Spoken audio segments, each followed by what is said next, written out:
Jayson Stark, longtime baseball writer, he writes, how could this be true? How could this be real? It was about an hour from now, yesterday, when it happened, and I asked the same question. Could this actually be true? How could this be real? Sadly, when the Philadelphia Phillies put out a press release, the word numb was in that press release, Jay, and I think that was apropos of how many of us felt for a guy that was only here for a short time, but quickly became one of the most popular players maybe in franchise history because of not only his performance, Jay, but I think it was the persona and the work ethic that personified who he was to the fans of Philadelphia. Mike, I don't think there's any doubt about that. He was here for 4 years, but really he only had those two great years, 2010, 2011.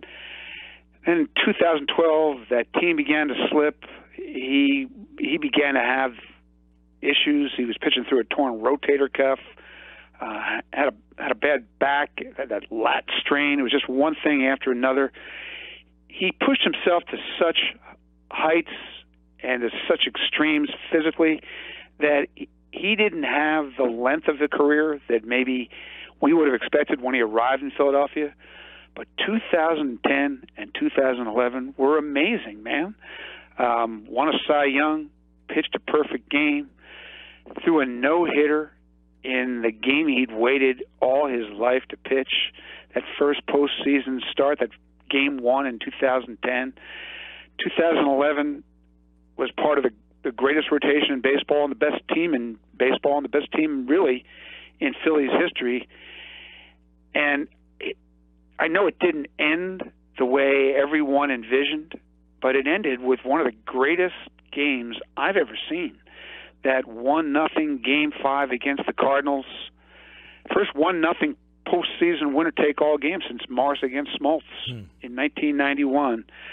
And I still remember Roy Halladay staring into his locker for a half an hour after that game, just feeling like he'd let the whole world down, and he'd been as brilliant as ever. Jay, you write that it's not because he was the most gifted pitcher of his time, but what made Roy Halladay separate from his contemporaries?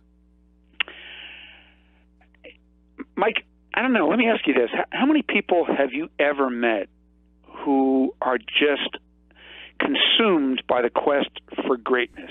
You know, I wrote this, but in his case, it wasn't just to go out and have a great year. It was every year. It was every start. It was every pitch. Whatever Roy Halladay had to do to find that next level, that level that other people couldn't find, he made sure to do. I mean, he was showing up in spring training at 5 in the morning to start those workouts. He was picking the brain of a guy named Harvey Dorfman, a brilliant sports psychologist who changed his life. And he never, ever stopped working to be great. You know, there's a quote that I use in this piece that I wrote from Jayson Frazier, who was his teammate in Toronto. I think it says it all. He said that some men prepare to pitch and some men prepare to win, but Roy Halladay prepared to dominate. Jayson Stark's with us, well put, and there's a lot of quotes from a lot of players. I think that tells you what you need to know about how impactful he was, from the biggest stars in this game to guys like Chad Durbin, who many people might not even remember your tenure with that team. But it seems that he impacted every single person, star, secondary player, bench coach in the organization. And again, he was only here for a short time. Yeah, do you remember an outpouring like this from players about anyone or anything? That's what makes us unique. I don't really think I can. No. Yeah, I mean, you just had to read those emotional tweets and quotes and posts from players, one after another, to realize something. He was everybody's favorite teammate. He might have been everybody's most respected opponent. Other pitchers wanted to be Roy Halladay. They wanted to pitch like him. They wanted to prepare like him.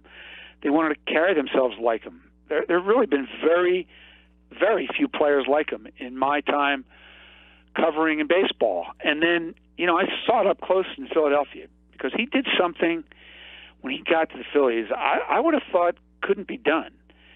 He walked into the clubhouse of a team that had just been to 2 straight World Series and acted like it knew it was the best team in baseball, and he made everyone around him better. I don't know if people remember that those teams in 2010 and 2011 won more games than either of the World Series teams did. And I really think that so much of that was because of him, not just because of the way he pitched, but because he raised the bar for everyone in the room. Jayson starts with us. Jay, here in Philly, we obviously remember 10 and 11, but can you tell the listeners a little bit about how he got to be the best pitcher in baseball for a time? Because there was a time where it looked like this guy was just going to be another guy, not even a major leaguer at some point. He got sent back to the minors. I mean, this guy had to persevere and go through a lot to become the guy that brought his teams to 87 games over 500 when he started. I mean, it wasn't just I got out of bed and became Roy Halladay. Yeah, the saga really is incredible. It really is. He was a top pick. He was a hot prospect. I remember how excited everybody in Toronto was about him and Chris Carpenter as they were working their way to the big leagues. And then,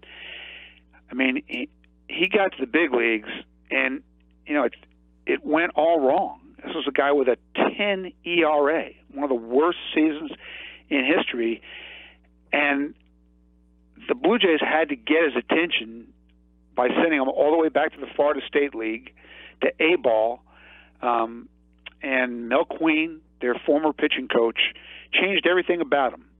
He toughened him up, he changed his delivery, and he helped instill that work ethic that we saw in Philadelphia. At the same time, his wife was looking for ways she could help. She went out and bought him a book by Harvey Dorfman that, as I mentioned earlier, really changed his life and changed his perspective. He was incredibly fixated on the mental side of pitching, and he was working with the Phillies to try to help the young pitchers in their group with that part of the game. He knew there was more to it than just going out there and throwing those 100 pitches a night. This was a guy who was able to will himself to much of that greatness. Mike, you kind of touched on a stat in this piece I posted, and let me go through it because it's really amazing. There's a lot of ways to measure Roy Halladay's greatness, but I thought this was the one that probably summed it up the best for me. 2002 to 2011 were really the 10 seasons of his prime. In those 10 seasons, his teams were 87 games over 500 when he pitched. In other words, they played like a 104-win team for 10 years. And when anyone else pitched, they were 24 games under 500. That is unbelievable. It really is. And I saw your stat about, when he was pitching in Toronto, the AL East was, unbearable to go through. And his record against AL East teams, on not very good Toronto teams, by the way, was outrageous, right? I mean, yeah, because he got to Philadelphia, and I was kidding with him one day, asking him how much he was going to miss going into Yankee Stadium and Fenway and pitching against the Yankees and Red Sox and all those AL East behemoths. And I was kidding. He wasn't. He told me he did miss it. And I went and looked up his numbers. He went 18-6 against the Yankees when he was a Blue Jay. 18-6. And he went 64-35 against the AL East for teams that were below 500 when anyone else pitched. It's just incredible. If Roy Halladay was watching the baseball playoffs this year, what is he saying? This is a guy who 8 innings up like it was Thanksgiving dinner, and he has to watch these starting pitchers get yanked. I can't imagine that he would be thrilled pitching in today's game. Well, I mean, he'd have been president of the Justin Verlander fan club. I'm sure of that.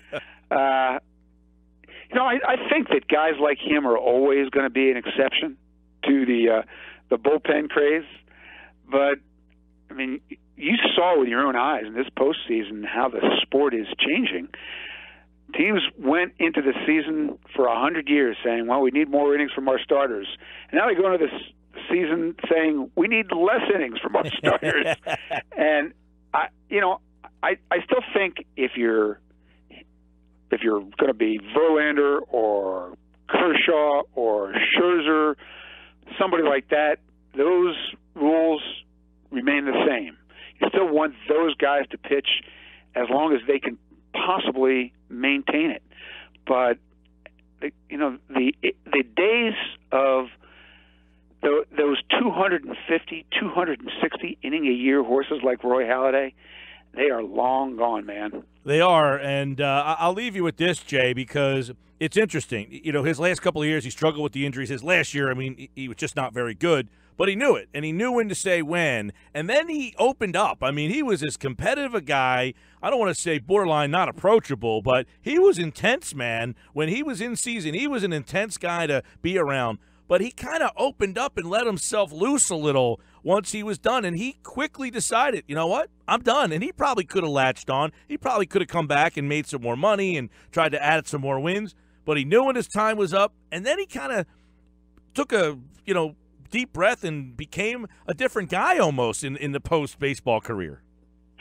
Yeah, it was great to see. No, I actually think he knew that physically he couldn't do it anymore. As I said, he had a torn rotator cuff and a bad back and a strained lat muscle, and he just had so much he was trying to deal with physically to pitch that he knew it just wasn't possible to be that guy he used to be. I remember him telling me that last spring that he was going to try to be more like Jamie Moyer, right? That it wasn't going to be a boxing match. It was going to be a chess match. It was going to be how smart you could be, how much you could prepare, how much you could outwit with that team you were facing. And he found out he couldn't do that. And so once he turned off that game face, this was a guy who had fun with life.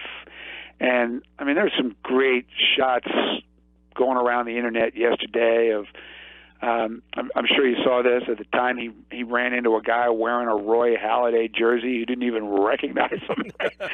And he took a selfie with the guy in the background. And you could see how much he enjoyed working with kids, specifically his kids, but even those kids on the Phillies that he'd work with in spring training and work with from time to time during the season. Always had this incredible relationship with his family. I can remember, I mean, they lived still near Clearwater in right just outside of where the Phillies train, where the Blue Jays used to train, but they were around a lot. It felt like they were around for all the big moments, and those hugs he would plan on his kids and those smiles he had when his family entered the room could light up the room. And again, if you go through his social media posts, he leaves a trail of that happiness. And this idea that he was just going to be a baseball machine, he proved that wrong. He was a great guy and a great dad and a great husband, and he let the world know about it. It was beautiful to see. Well put, Jayson Stark. Cy Young's, one in the American, one in the National, 20-win seasons, a perfect game, a postseason no-hitter. Which event or time covering Roy Halladay do you remember as that game? Because for me, I was at the postseason no-hitter game, and I still cannot believe I was actually there and saw it going down. It was like, is this really happening? Am I watching this? Right, because there's only been two postseason no-hitters, Don Larson's perfect game and that one. And that was the day. I'll really never forget the energy in Citizens Bank Park. Crazy. As people realized what they were watching. And I felt in the fourth inning. This was a guy who had a chance to pitch a no-hitter. He was that locked in, and it just built from that moment on. That would be the signature day. I remember going into that Reds clubhouse afterwards, and Scott Rowland was on that Reds team, everybody's favorite Philly, ex-Philly. And Scott Rowland said to me, I never thought I would ever say that I was looking forward to facing Roy Oswalt, but anytime I want to face that guy is a good day. Jayson Stark, we appreciate the time, and well written on the Facebook page there, as that story is excellent, and some of the numbers are eye-popping. We appreciate it as always, pal. Tom, always good to be with you, man. Thanks.